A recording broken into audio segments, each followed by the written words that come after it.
Hello दोस्तों। आज हमारे साथ हैं विकास कुमार सिंह। तो इन्होंने यूपीपीएससी 2019 क्रैक किया है। तो मैं चाहूँगा विकास जी आप कुछ अपना इंट्रोडक्शन दें, जो व्यूअर्स हैं और न्यू एस्पिरेंट हैं। और आपके सिलेक्शन के लिए बहुत बहुत बधाई। धन्यवाद सर। नमस्कार दोस्तों, मेरा नाम है जैसा कि सर ने बताया विकास कुमार। दोस्तों, मैंने अपनी जो बीटेक है वो आईआईटी लखनऊ से 2018 में पास की है। और मैं मैकेनिकल इंजीनियरिंग से पास आउट हूँ। उसके बाद मैंने एनटीपीसी को ज्वाइन किया 2018 में। और अभी मैं एनटीपीसी में असिस्टेंट मैनेजर की तरह काम कर रहा हूँ, और मैं सर का जूनियर भी हूँ। तो उसके बाद 2019 में जब ये रिक्रूटमेंट आया यूपीएससी का, तो मैंने सोचा इसको दे देते हैं। तो फिर 2020 जनवरी से मैंने अपनी प्रिपरेशन स्टार्ट की। अच्छा।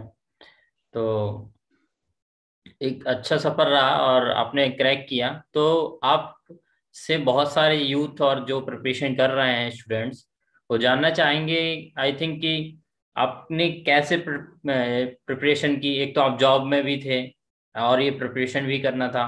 तो आपने आपकी स्ट्रेटजी क्या थी, सोर्सेस क्या थे, इसके बारे में कुछ बता पाएंगे?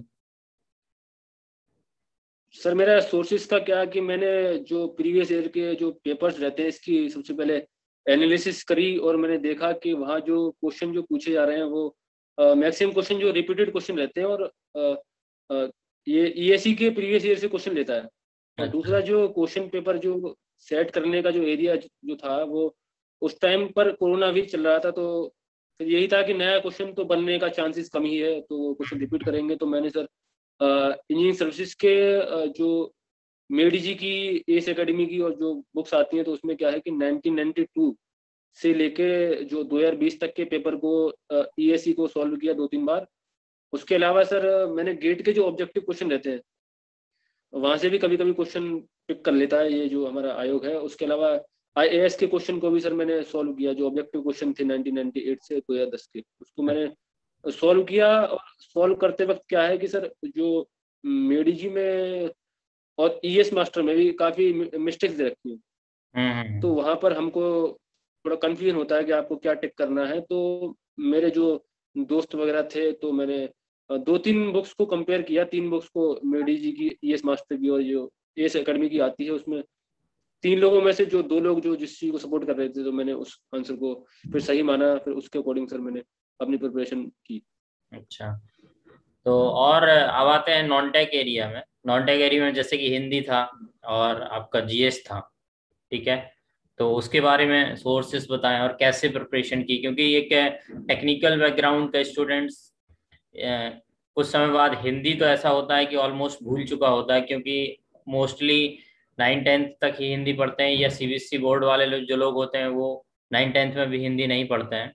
तो ये सब प्रिपरेशन कैसे किया आपने और कैसे इसमें अच्छा मार्क्स स्कोर किया?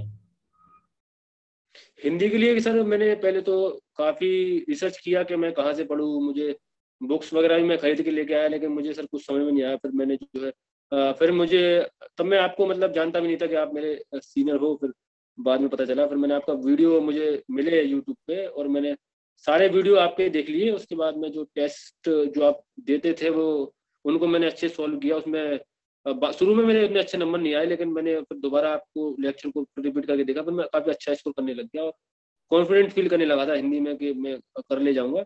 उसके बाद क्या था कि सर कुछ पोर्शन जो, जैसे कि आपने बोला था कि हमको और कहीं से ही पढ़ लेना चाहिए, बुक से पढ़ लेना चाहिए, तो उसके लिए भी मैंने यूट्यूब पे जो स्टडी 91 चैनल है, वहाँ से जो आपका जो पार्ट मिस हो गया था, जैसे पर्यायवाची शब्द हो गए और हम्म। विलोम शब्द वगैरह, मुहावरे वगैरह, मैंने वहां से देखे।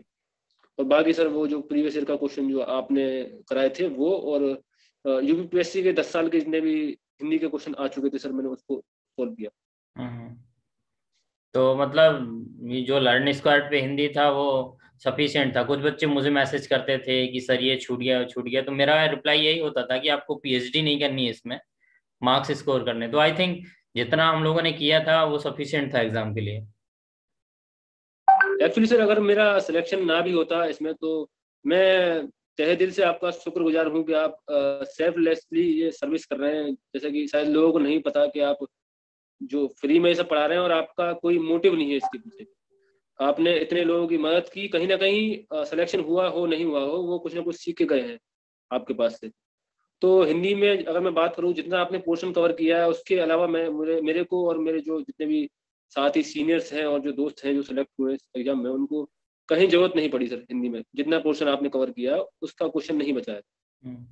अब लास्टली मैं चाहूंगा कि आप जो एस्पिरेंट हैं, जो बच्चे तैयारी कर रहे हैं, अनफॉर्चुनेटली इस बार रह गए हैं, या जो नया प्रिपरेशन करना चाहते हैं, उनके लिए आप क्या मैसेज देना चाहते हैं? सर एक्चुअली जो लोग नहीं सिलेक्ट हो पाए अभी, ऐसा नहीं है कि वो कैपेबल नहीं है। कुछ हम्म। अभी वैकेंसी भी कम आ रहा है, और कुछ क्या है कि रिक्रूटमेंट में भी, जैसे कि आप अभी ये देखेंगे यूपीएससी में काफी जो डिजर्विंग कैंडिडेट थे उनको जगह नहीं मिल पाई है, क्योंकि कुछ नहीं माननी है, आपको लगे रहना है। और इस एग्जाम के लिए खास बात यह है कि इस एग्जाम में क्वेश्चन रिपीट करता है, तो आप ईएससी के क्वेश्चन को अच्छे से लगाइए, और अगर समय मिलता है तो आप गेट भी लगा सकते हैं और एएस भी लगा सकते हैं आप। इसके अलावा किताबें वगैरह मैंने नहीं पढ़ी, आप भी पढ़ सकते हैं, वो आपका पर्सनल ओपिनियन, पर्सनल चॉइस रहेगा। ओके। तो एक बार फिर से आपको बहुत बहुत बधाई हो विकास, आपने धन्यवाद इसको सर। फाइट किया, और होपफुली कि आप ये बच्चों को गाइड करते रहेंगे, क्योंकि मैं चाहता हूँ कि ये जो जी सर। एजुकेशन का हम लोगों ने चलाया है, जो लोग भी जितना भी टाइम मिलता है, न्यू एस्पिरेंट को एटलीस्ट आप गाइड करते रहेंगे, तो आपके फ्यूचर के लिए बहुत बहुत शुभकामनाएं। धन्यवाद हमारे हमसे जुड़ने के लिए। धन्यवाद सर।